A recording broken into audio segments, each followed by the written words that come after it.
মাগরিবের পরে কারোর সঙ্গে কথা না বলে এই দোয়াটি 7 বার পরে আল্লাহ তাআলার কাছে যা চাইবেন আল্লাহ আপনাকে তাই দান করবে।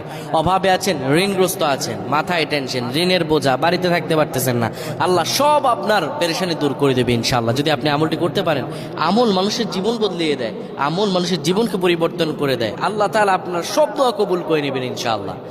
মাগরিব নামাজের পরে কিবলামুখী হয়ে থাকবেন, কারোর সঙ্গে কথা বলবেন না, কারোর সঙ্গে কথা না বলে কিবলামুখী হয়ে আপনি পড়বেন আল্লাহুম্মা আজিরনা মিনান নার, আল্লাহুম্মা আজিরনা মিনান নার, আল্লাহুম্মা আজিরনা মিনান নার। যদি এটি আপনি মাগরিব নামাজের পরে কারোর সঙ্গে কথা না বলে পড়ে 7 বার পরে দুটি হাত তুলে আল্লাহর কাছে দোয়া করেন, আল্লাহ জাহান্নামের আগুন থেকেও বাঁচাবেন এবং আল্লাহ আপনার সব দোয়াগুলো কবুল আর মঞ্জুর করে নেবেন। আল্লাহুম্মা আমিন।